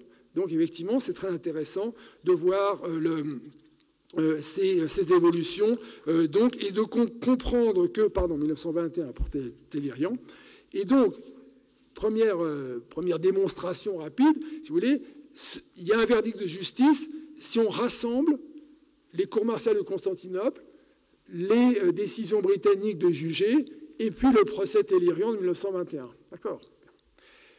Deuxième élément, c'est comment est-ce que le génocide des Arméniens est à l'origine du système de justice pénale internationale. À travers, là aussi, 3 données. Première donnée, on le sait peu, mais c'est un texte tout à fait fondamental, en 1899, donc 3 ans après la fin des grands massacres hamidiens. Vous avez à La Haye, en fait, des conférences pour le droit de la guerre. Et là, vous avez un juriste russe. Les juristes russes étaient effectivement très importants à cette époque, et beaucoup étaient libéraux, en dépit du caractère autoritaire du régime russe. Eh bien, un juriste russe, qui s'appelle Friedrich Martins, se préoccupe de la notion du droit des gens, qui est absolument fondamentale. Le droit des gens, c'est la base du droit humanitaire. Et il va dire, et je vous lis simplement cette clause qui est essentielle, il dit voilà, qu'il faudra effectivement s'intéresser et rappeler que les populations et les belligérants restent sous la sauvegarde et sous l'empire du principe du droit des gens, tel qu'il résulte, très intéressant, des usages établis entre les nations civilisées, des lois de l'humanité et des exigences de la conscience publique. Donc c'est un texte extrêmement simple et fondamental, qui effectivement introduit le droit humanitaire, le droit des gens. Et c'est effectivement intéressant de voir que cette clause Martins, de mon point de vue, elle répond aux grands massacres constatés dans l'Empire ottoman, elle répond aussi aux pogroms contre les Juifs en Europe centrale et en Russie, et elle a un impact très fort, d'autant que, en fait, Martins a un élève qui s'appelle André Mandelstam, qui est lui aussi un juriste russe, et qui va beaucoup s'intéresser donc au génocide perpétré contre les Arméniens. Il est extrêmement actif, il a été en poste à Constantinople, et dès 1917, il écrit un livre sur le sort de l'Empire ottoman, et ce livre propose, et là c'est quelque chose effectivement de tout à fait révolutionnaire, il propose d'instituer un tribunal de l'humanité. Parce que, au fond, et c'est la question qui se posera, est-ce que les nations responsables de ces crimes contre l'humanité ou ces futurs crimes de génocide sont capables de juger effectivement les responsables nationaux? Et pour juger de ces crimes, il faut passer à un stade effectivement supranational. Et Mandelstam, donc deuxième juriste, travaille intensément pour élaborer effectivement à la fois ce tribunal de l'humanité et de rappeler quelque chose de fondamental, c'est que les États ne sont pas propriétaires des populations. Il dit « Notre conception de la justice n'admet pas la souveraineté absolue, illimitée de l'État, ce Moloch moderne piétinant les droits des nations et des hommes. » Troisième élément montrant que le sort des Arméniens a été au fondement d'une volonté de justice pénale internationale. C'est donc ce qui va se passer avec la conférence de la paix, avec la commission des réparations, avec une sous-commission de juristes qui va effectivement proposer dans les traités de Sèvres pour l'Orient et de Versailles pour l'Europe, eh bien, c'est ce projet de justice pénale internationale. Ça ne va pas aboutir, notamment parce que le traité de Lausanne qui a été mentionné en 1923 va annuler complètement effectivement ces traités, mais vous avez là effectivement des éléments tout à fait essentiels pour la suite, pour préparer les réflexions d'après 1945. Alors, je termine sur ce dernier point, le génocide des Arméniens est au fondement des 2 grandes incriminations qui sont à la hauteur des crimes commis, soit effectivement en Arménie, soit donc par l'Allemagne nazie. D'abord, le crime contre l'humanité. Le crime contre l'humanité, comme je l'ai rappelé, c'est l'incrimination par laquelle les juges du tribunal de Nuremberg, effectivement, jugent et condamnent les responsables nazis qui ont été arrêtés. Ce crime contre l'humanité, ça a été rappelé par Claire Mouradian, c'est dans la déclaration du 24 mai que j'ai mentionné, le 24 mai 1915, donc la triple entente dit « En présence de ces nouveaux crimes de la Turquie contre l'humanité et la civilisation, les gouvernements alliés font savoir publiquement à la Sublime Porte, qui est le gouvernement donc ottoman, qu'ils en tiendront personnellement responsables des crimes tous les membres du gouvernement ottoman, ainsi que ceux de ses agents qui se trouveraient impliqués dans de pareils massacres. Donc vous voyez, c'est intéressant parce que non seulement il y a donc la mention de ces crimes contre l'humanité, et du reste, si on dit nouveau, ça veut dire qu'on pense bien que ceux de 94-96 étaient déjà des crimes contre l'humanité, et que cette nouvelle incrimination, elle appelle des jugements, donc des tribunaux ad hoc. Le grand problème, c'est, si vous voulez, c'est pas seulement de pouvoir juger, c'est d'avoir les tribunaux donc susceptibles de juger. Et là se dessine effectivement, encore une fois, la volonté d'une justice pénale internationale. Et le crime contre l'humanité sera donc l'incrimination que va élaborer un juriste donc également originaire de l'ex donc empire austro-hongrois et proche de Lemkin, qui s'appelle Ernst Lauterpacht, qui est le père de la notion du concept de crime contre l'humanité. Et c'est dans le statut le statut de Londres qui fonde le procès de Nuremberg. Maintenant, voyons pour finir, effectivement, quel est le lien entre le génocide des Arméniens, enfin le sort des Arméniens dans l'Empire ottoman, et le crime de génocide, la création de Raphaël Lemkin. Alors Raphaël Lemkin le dit à plusieurs reprises, notamment dans sa autobiographie Total Unofficial, qu'il a été présent, par exemple, au procès Tellerian de Berlin de 1921, et qu'il s'interroge beaucoup sur la manière dont on peut condamner les responsables effectivement du sort des Arméniens, comme le Tellerian l'a montré. Il s'intéresse beaucoup aussi à la manière dont les Britanniques arrêtent ces cadres donc responsables de l'extermination.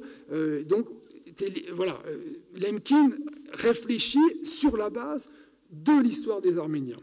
Et il va continuer, puisque la conférence de Madrid, il envoie un texte extrêmement important où il s'approche en fait de la notion de crime de génocide. Il dit voilà, au fond, ce qu'on a vu, se dérouler en particulier dans l'Empire ottoman, c'est en fait un crime de barbarie.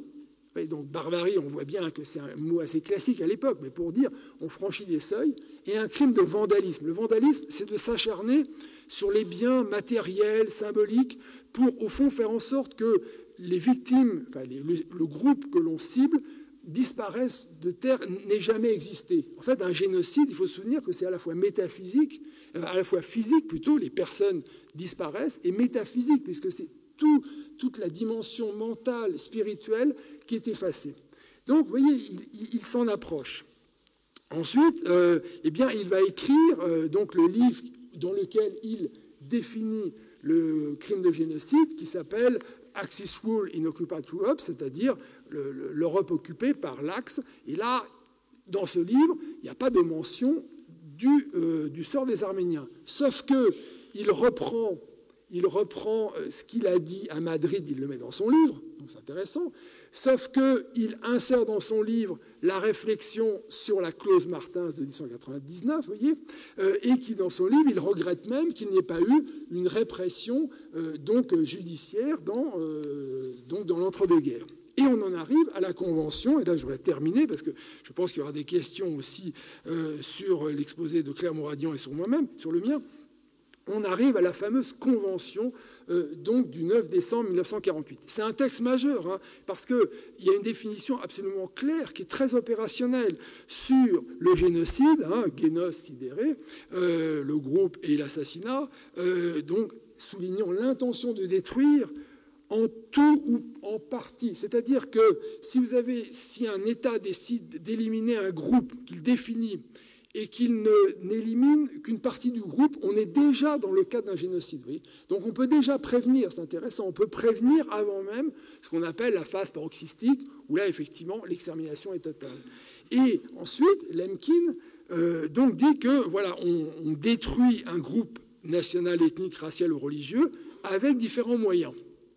Donc c'est le meurtre, c'est l'atteinte grave à l'intégrité physique, la soumission intentionnelle, et le point E, et ça, c'est la preuve que Lemkin s'est intéressé directement au sort des Arméniens dans la Convention de 1948. Et ça, on ignore, si vous voulez, on ignore qu'il y a ce lien. Et ce lien, il est, vous allez le voir, absolument clair. Le point E, donc l'acte pour détruire, c'est transfert forcé d'enfants du groupe à un autre groupe. Entre parenthèses, c'est sur cette base-là qu'actuellement Vladimir Poutine est poursuivi pour avoir, effectivement, pour cette saisie, ou avoir demandé la saisie d'enfants ukrainiens qui sont effectivement en Russie. Mais est-ce que les nazis ont transféré des enfants du groupe juif vers le groupe nazi? Pas du tout. Ça ne concerne absolument pas la Shoah. Ça concerne bien ce qu'on appelait les restes de l'épée, ça concerne bien le sort des Arméniens, le sort des enfants arméniens, dont beaucoup sont kidnappés, les jeunes filles ou les enfants servant d'esclaves sexuels, ou d'autres, effectivement, situations. Mais il y a, si vous voulez, plus de 100 000 enfants arméniens qui, effectivement, sont enlevés de leur famille, sont transformés intellectuellement en ottomans non arménien. Donc là, on a bien la preuve que Lemkin travaillait à cela. Et ensuite, Lemkin va continuer pour convaincre les États membres des Nations Unies de voter, enfin pas de voter, mais d'adopter la Convention, parce que la Convention, elle est adoptée, mais après, chaque État doit la ratifier. Eh bien, il invoque à de nombreuses reprises le sort des Arméniens de l'Empire ottoman.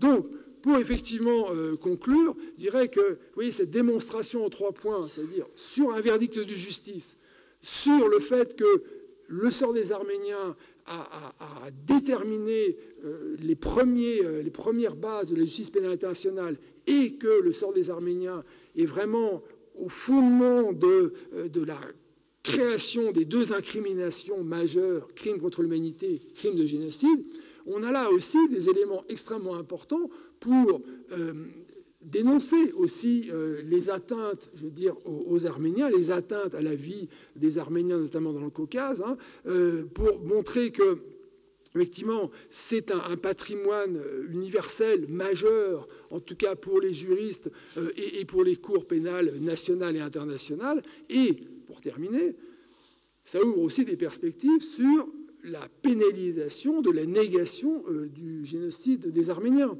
Parce que vous savez qu'il y a eu l'échec d'une loi donc, en 2012 qui a été donc, censurée par le Conseil constitutionnel qui visait à pénaliser la négation du génocide des Arméniens.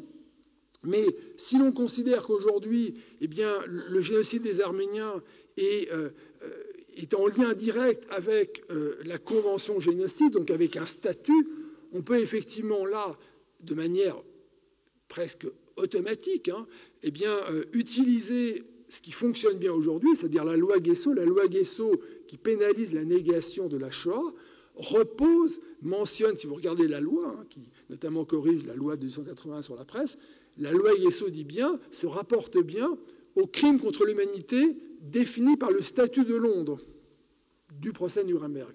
Donc effectivement, rappeler l'importance du génocide des Arméniens dans le droit pénal international permettrait effectivement de défendre, je veux dire, par une loi, les attaques contre cette vérité à la fois historique, vous avez compris, avec Claire Mouradian, et juridique avec moi. Merci. Pour avoir les micros, bien.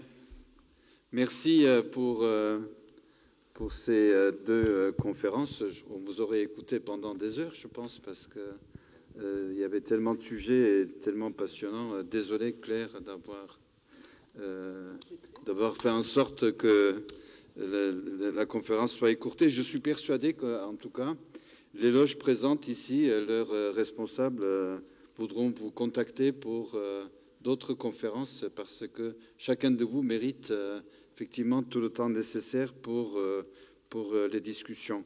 Avant de donner la parole au grand maître Nicolas Penin, je voudrais éventuellement ouvrir le débat avec vous. Quelques questions, pas beaucoup, parce que c'est déjà assez avancé en termes d'horaire, mais si il y a 3-4 questions, nous pouvons les prendre et intervenants, nos conférenciers peuvent répondre à ces questions. Donc, il y a des micros qui vont vous permettre de poser la question. Donc, merci de vous signaler pour le cas où vous auriez des questions, malgré ces conférences, en tous les cas, ces interventions très complètes. Vous avez la parole, monsieur. Si vous voulez vous lever, vous présenter, dire votre nom et puis poser la question. Merci. Oui, mon nom n'a pas de grande importance, mais voilà, je suis Bernard Roscagnon, voilà. Simple, comment dire, enfant d'origine arménienne, enfin enfant, plus vraiment un enfant, mais voilà. D'abord, merci à vous deux, enfin voilà, vraiment pour la conférence. Question sur la loi, la négation du génocide. Vous rappelez la loi Guesso. Moi, j'avoue que je ne comprends pas à l'époque la décision de la Cour constitutionnelle, sachant que les faits que vous avez présentés étaient déjà connus, enfin, notamment le verdict de justice concernant les procès de Constantinople. Donc, en quoi vous pensez que les choses vont changer dans le futur concernant cette décision de la Cour constitutionnelle? Merci. Vincent. Oui. Alors, bon, il faut reconnaître que le projet de loi proposition de loi dit proposition Boyer n'était pas effectivement peut-être la proposition la plus travaillée et qu'elle a prêté le flanc effectivement à la critique du Conseil constitutionnel, qui a estimé que en fait la loi de reconnaissance du 29 janvier 2001, la reconnaissance du génocide des Arméniens par l'Assemblée nationale, était une loi qui posait un certain nombre de problèmes, qui n'était pas une loi normative, mais là, la Constitution ne dit pas que les lois doivent être normatives, c'est une loi ce qu'on appelle déclarative. Et que, en fait, la proposition, la loi qui avait été votée, du reste, de protéger d'une certaine manière cette loi de manière judiciaire et juridique, contrevenait à la séparation des pouvoirs, puisque l'Assemblée nationale, enfin le Parlement plus exactement, en fait, c'était octroyer des pouvoirs judiciaires. Oui, bon. Donc il y avait un argument extrêmement formel de la part du Conseil constitutionnel, avec d'autres attendus. Vous pouvez lire effectivement la décision, elle est sur le site du Conseil constitutionnel. Le souci, c'est que ce que j'ai exposé là tout à l'heure n'était pas connu, en fait, qu'on n'a pas mis en avant, les procès de Constantinople, on n'a pas mis en avant tous les éléments qui commencent à être connus, notamment sur le lien de Raphaël Lemkin avec le génocide des Arméniens, et que, au fond, le Conseil constitutionnel a eu une grande facilité pour censurer la loi. Mais quand même, il faut quand même le rappeler, il y avait des intérêts partisans. Le président du Conseil constitutionnel, qui était Jean-Louis Debré, n'avait pas fait du tout mystère de son hostilité à cette loi et même, au fond, à la qualité de génocide des massacres arméniens. Donc, en fait, aujourd'hui, je pense que, en tout cas, si l'on part de la loi Guesso qui, au fond, se réfère au statut de Londres fondant le tribunal de Nuremberg à la base donc de l'incrimination du crime de génocide, si effectivement on voit bien et on défend bien l'idée que sans l'étude du sort des Arméniens, on n'aurait pas pu aboutir au crime de génocide, vous voyez, et bien là, c'est beaucoup plus convaincant en termes de nécessité de protéger par la loi, effectivement, cet édifice juridique et de rejeter ces négations qui de plus, et je terminerai là, qui de plus alimentent aussi une haine anti-arménienne. C'est-à-dire la haine anti-arménienne en France, on en a des exemples, mais la haine anti-arménienne au Caucase, très, très, très, très particulièrement. Juste peut-être rajouter que les procès de Constantinople ont été en droit interne.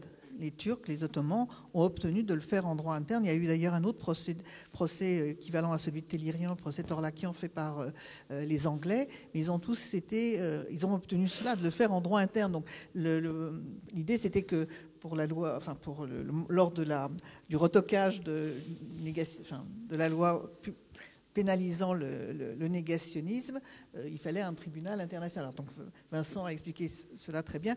Moi, je voudrais quand même aussi rappeler la question déjà aussi de d'une certaine façon de la complicité indirecte avec le négationnisme. Il y a très peu d'États, enfin, finalement, il n'y a qu'une trentaine d'États qui reconnaissent. Il n'y a pas eu d'intervention, ni à l'époque, ni aujourd'hui. Il y avait par exemple un pays, bien sûr c'était la Première Guerre, mais il y avait un pays qui pouvait intervenir, parce qu'en plus était victorieux sur ce front-là, c'est la Russie, qui n'est pas intervenue, qui s'est très très bien accommodée de la disparition des Arméniens, qui projetait de créer une cosaquerie sur l'Euphrate et de repeupler avec des Russes, des Cosaques, ou tout ce que vous voulez. On s'est aussi très bien accommodé après de leur disparition, du fait que même au moment du traité de Sèvres, on était un petit peu hésitant, mais oui, mais il reste plus beaucoup d'Arméniens, mais ils sont plus majoritaires, qu'est-ce qu'on va faire? On ne peut pas leur promettre des choses qu'on ne pourra pas défendre. Donc il y a aussi plus globalement la réelle politique qui intervient, et voilà, et donc qui reste en cours, parce qu'avant même les procès de Constantinople, il y a eu au moment des massacres hamidiens, il y a eu une commission d'enquête internationale avec les Européens ont obtenu ça, donc qui a été avec bien sûr des responsables ottomans. Enfin, ils ont fait pression sur Abdulhamid, qui niait bien sûr ce qui s'était passé, ou qui l'attribuait, enfin qui en rendait responsables les Arméniens, les révolutionnaires arméniens, ou que sais-je. Et il y a une commission d'enquête avec des Ottomans, des Français, des Anglais et des Russes. Et il y a les comptes rendus de cette commission d'enquête qui a été entravée, mais par donc elle a les conclusions officielles, mais il y a les conclusions aussi des membres des trois puissances. Et donc, il y avait déjà ce projet de chercher des responsables et de condamner. Mais là encore, la réelle politique a fait que. Donc, on en revient finalement toujours à cette question-là.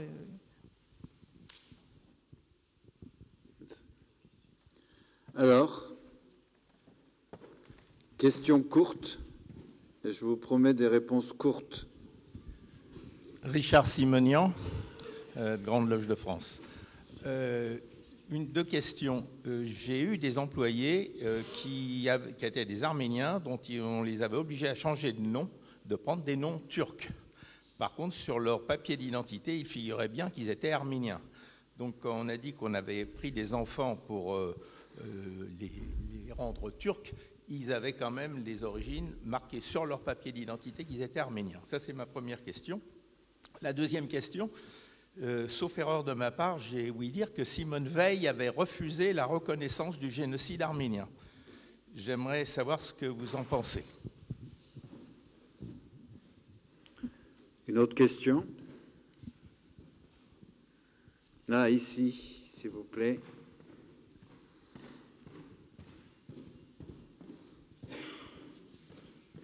Courte et qui reste dans le cadre de la conférence. Bon, docteur Kouyimjian, hôpital Henri Mondor. J'ai bien compris que le massacre, le génocide des Arméniens était à l'origine des textes fondamentaux remettant en cause la notion, ou précisant la notion de justice et de réparation éventuelle. Mais il y a d'une part la justice et d'autre part la politique. Donc la question fondamentale que je me pose, c'est depuis le temps que nous nous battons, nous les Arméniens, pour qu'il y ait reconnaissance du génocide par l'État turc et éventuellement réparation, se heurte en permanence à ce problème. Et en quoi est-ce que les textes fondamentaux que vous avez évoqués, qui sont extrêmement importants, permettraient peut-être un jour de changer la politique anti-arménienne de la Turquie? Merci. Une troisième question. Là-bas.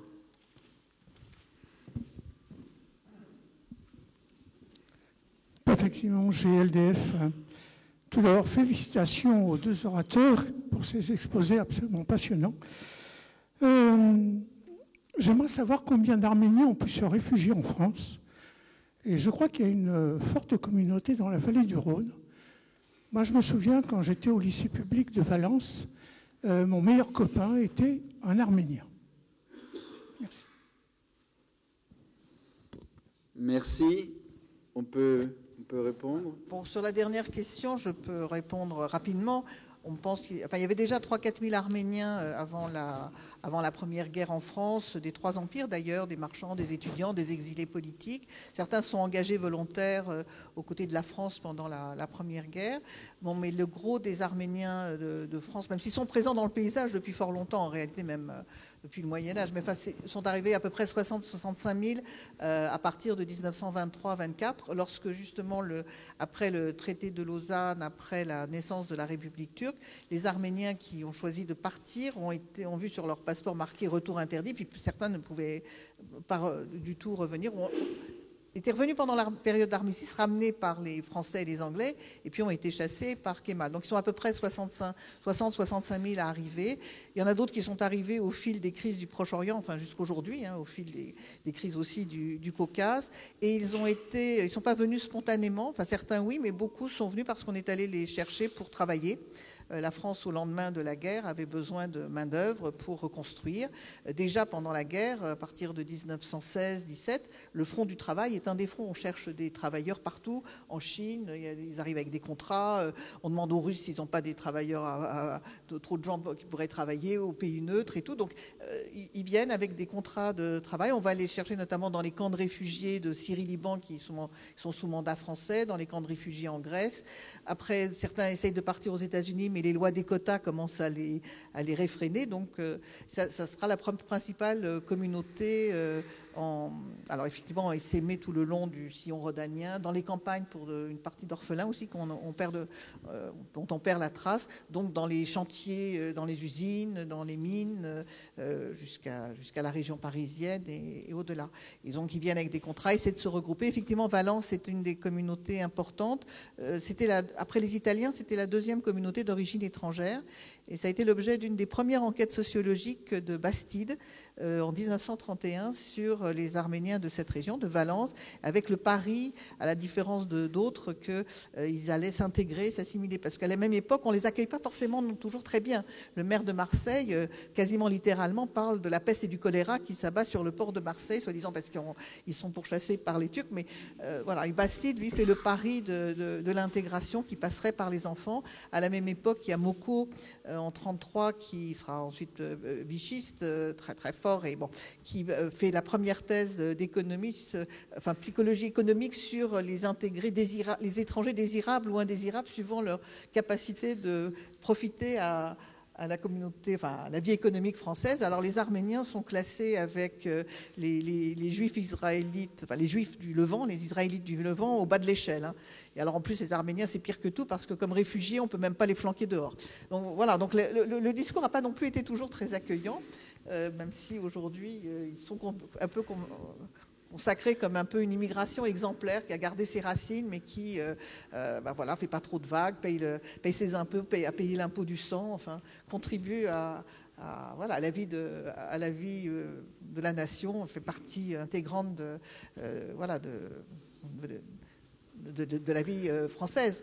Alors sur les autres questions, je peux commencer, peut-être que tu peux continuer, tu veux reprendre, oui. Peut-être sur la question juste des changements de nom.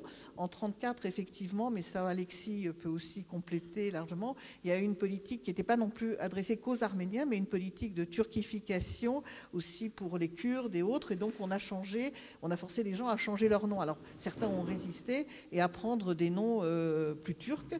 On a changé aussi les toponymes, il y a eu plusieurs vagues de changements de toponymes pour faire disparaître toutes les traces religieuses ou relatifs aux ethnies. Il y a eu plusieurs changements de toponymes. Il y a eu aussi à nouveau des déplacements de population, des pogroms contre les Juifs en Thrace. Il y a eu on a essayé là aussi, pour homogénéiser le territoire et éviter des séparatismes, parce que je vous ai après l'État turc, justement, on parlait de la mention sur l'état civil de la religion, malgré le nom.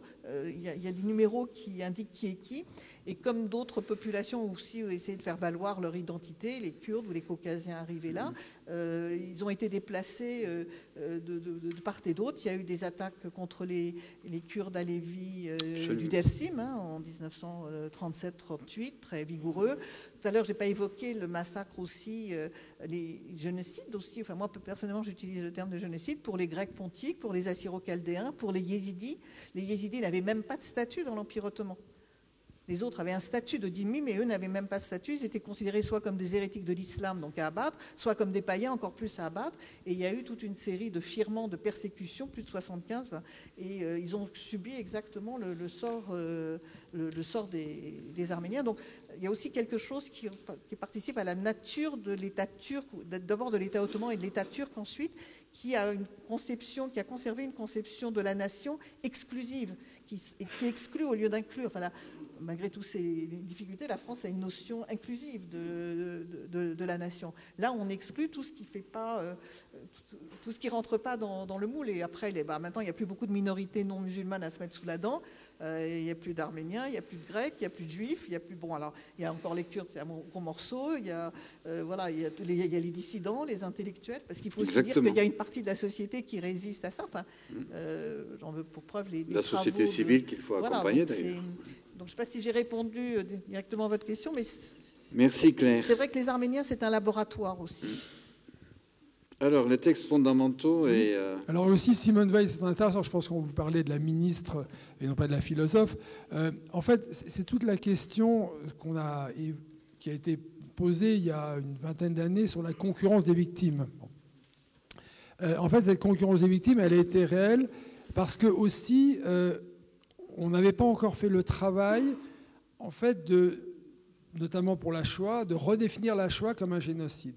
Il y a eu la crainte, en fait, de la part des survivants, certains survivants de la Shoah et des communautés, que, au fond, on perde la spécificité de la solution finale, de la destruction des Juifs d'Europe, si finalement cet événement majeur du XXe siècle s'inscrivait dans une catégorie nouvelle qui serait celle des génocides.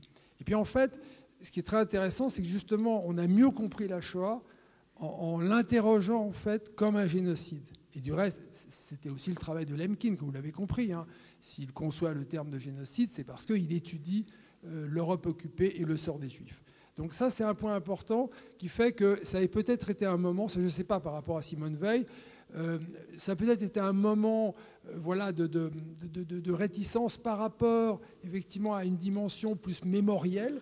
Mais quand on est passé ou quand on peut passer vers la dimension historienne et juridique, là, les choses sont beaucoup plus apaisées. Et je dois souligner, par exemple, que Robert Badinter était présent en 1984 au tribunal permanent des peuples, qui avait tenu, je veux dire, des audiences extrêmement importantes. Il était certainement à la Sorbonne.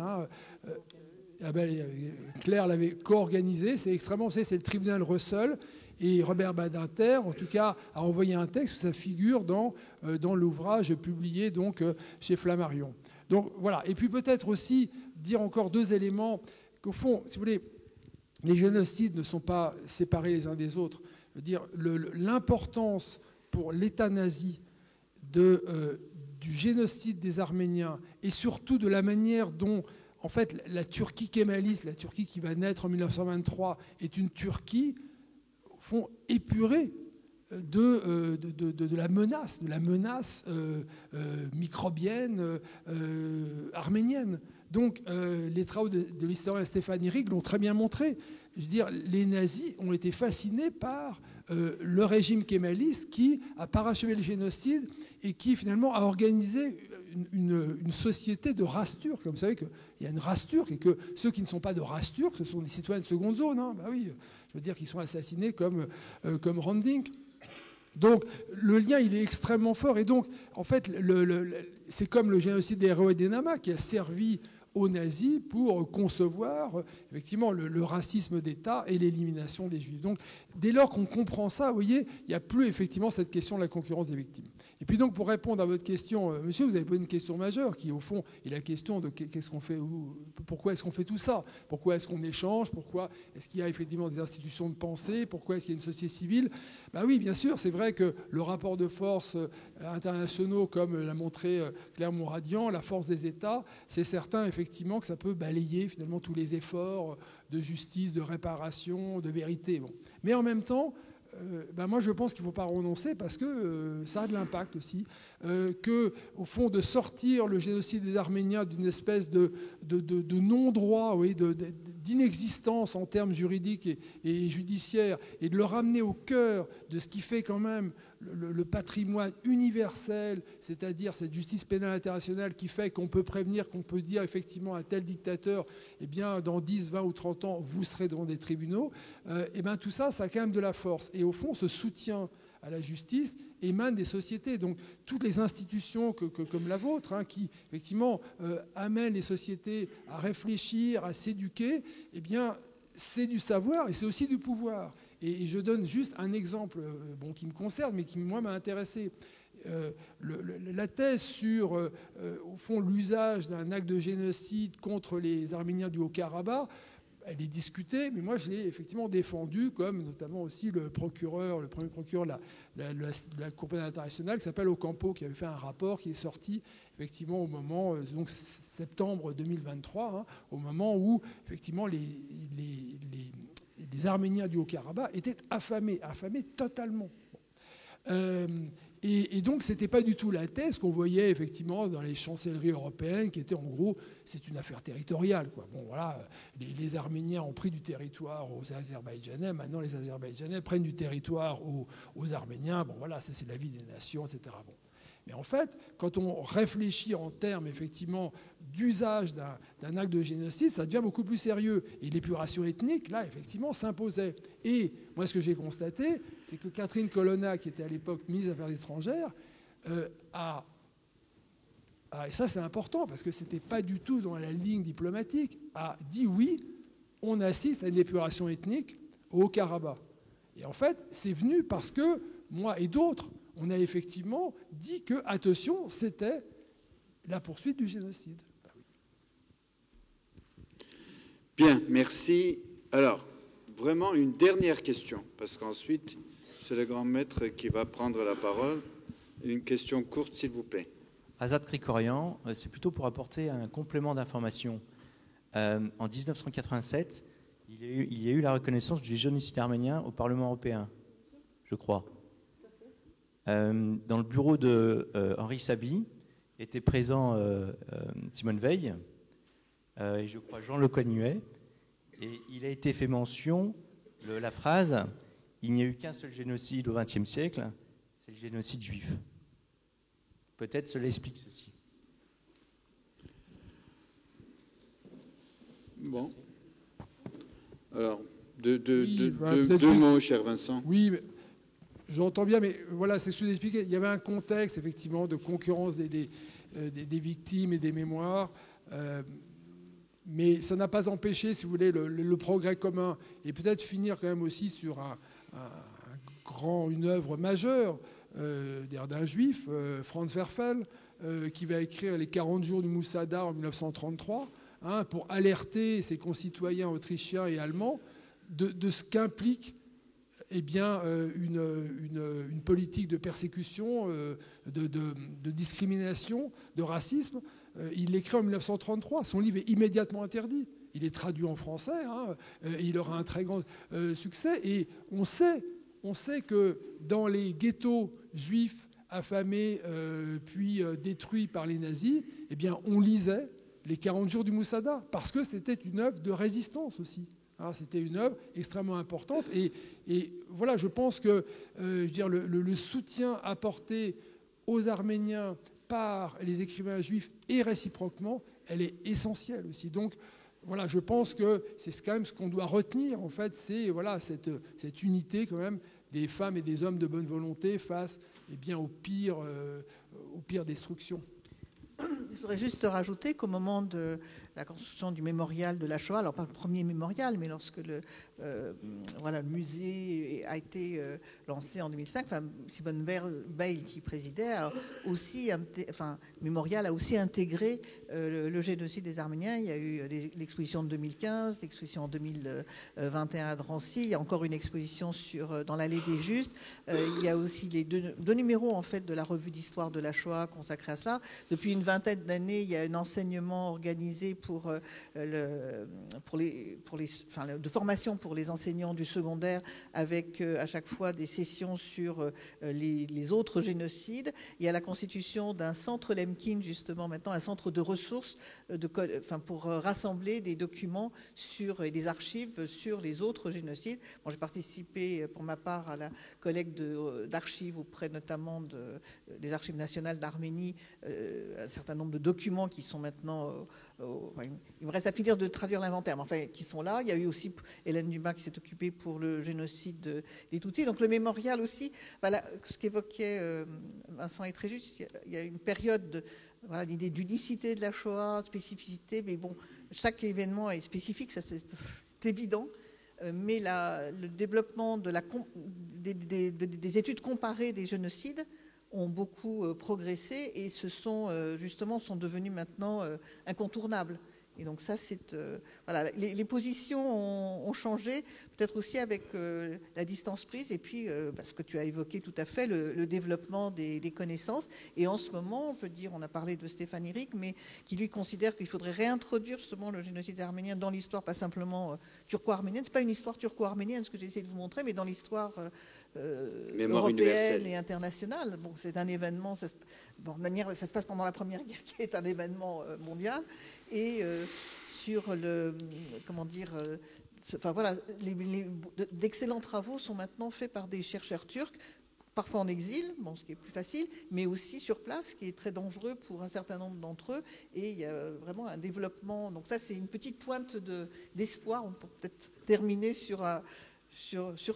Donc ça, là, voilà, le régime de l'État turc est ce qu'il est, le négationnisme est au cœur du régime actuel, mais il y a aussi beaucoup de démocrates sincères, comme on dit, qui considèrent que justement c'est la reconnaissance par l'État turc, parce que le reste des reconnaissances, pour les Arméniens, on sait ce qui s'est passé, puis bon, mais c'est un enjeu de démocratie pour le pays. Tout à fait. Merci beaucoup pour ces interventions. En effet, il fallait que le génocide arménien entre dans la mémoire universelle et qu'il soit reconnu en tant que tel. C'est ce qui s'est passé au cours des 30-40 dernières années, ce qui fait que les plus ardents défenseurs, notamment de la loi de reconnaissance par la France du génocide arménien, étaient dans la communauté juive et notamment dans les institutions les plus représentatives. Donc voilà, je crois qu'il fallait à un moment donné que les uns les autres se comprennent que la douleur de l'autre c'était la nôtre, et réciproquement, c'est ce qui s'est passé, ce qui fait que nous sommes entrés dans un cadre universel, ce qui nous permet d'être ici aujourd'hui pour poursuivre et aller peut-être dans le sens de ce que vous disiez, cher Vincent, de la justice et du droit humain, en fait, de ce droit humaniste dont on a tant besoin. Cher grand maître, pour conclure et peut-être poursuivre, vous avez la parole. Merci, Alexis. Mes très chers frères, grand maître adjoint, mes très chers frères, mes très chères sœurs, conseillers de l'ordre, mon très cher frère, représentant d'Obédience Amie, mesdames et messieurs les intervenants, cher Alexis, merci pour cette organisation et pour cette soirée qui fait suite, mesdames et messieurs, à un temps déjà de recueillement, de silence que nous avons pu opérer ce midi, place du Canada, où nous étions dignement représentés par une grande partie notamment du Conseil de l'ordre et par des frères et des sœurs amis et par des hommes et des femmes qui souhaitaient débuter cette journée toute particulière qui se poursuivra dans quelques heures et dans quelques jours, puisque au titre de l'obédience, je me rendrai également en Arménie à partir de dimanche pour pouvoir poursuivre ce chemin que nous débutons ici, ce midi et ce soir, au sein du Grand Orient de France. Vous remercier et remercier tout particulièrement effectivement notre grand maître adjoint et Alexis pour l'organisation de cette soirée et remercier nos intervenants. Les mots qu'ils ont pu porter, les mots que vous avez aidés à ramener à l'essentiel, c'est-à-dire ces hommes et ces femmes, cet exemple, ce génocide, cette Arménie, Ce cœur qui, pour certains, a cessé de battre, et notre frère, en introduction, a pu porter ces mots lourds, parce que derrière, aujourd'hui, la quiétude et la sécurité, le confort de ces bancs et de cette soirée que nous pouvons passer, il y a bien eu des hommes et des femmes, des enfants, des crimes qui ont eu lieu. Cet instant de mémoire, nous avons déjà pu l'affirmer ce midi, ce n'est pas simplement pour faire silence et recueillement, c'est aussi dans une démarche que nous avons à assumer en tant qu'hommes et femmes éclairés, c'est de porter le plus jamais ça. Et de se dire que nous ne sommes jamais à l'abri de ces atrocités de l'histoire produites par des hommes et des femmes, par l'être humain qui s'engage dans ce que vous avez pu décrire, madame, monsieur, c'est parfois ce crime contre l'humanité. Le crime de l'humanité, contre l'humanité, c'est finalement la volonté de vouloir vous tuer parce que vous êtes né. C'est vouloir votre mort parce que vous êtes né. Et que le simple fait de naître fait en sorte que vous devez mourir. Et ce crime, qui est l'essence même de la négation, en l'occurrence, de l'ensemble de ce que nous pouvons être, rôde encore aujourd'hui pleinement, ouvertement, de manière sourde, mais permanente.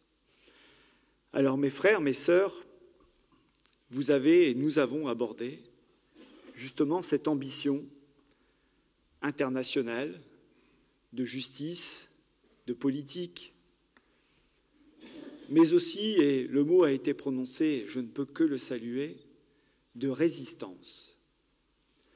Parce que nous sommes bien, si nous sommes dans un temps de mémoire, un temps mémoriel, un temps de résilience, aussi dans un temps de résistance. De résistance par rapport à nous-mêmes. Parce que personne n'est à l'abri, un jour, d'être emporté par les plus viles passions et de vouloir nourrir cette haine face à l'autre, quel qu'il soit, sans que nous ayons identifié finalement la différence qui nous amène à ne plus nous appartenir. Nous devons d'abord nous protéger contre nous-mêmes.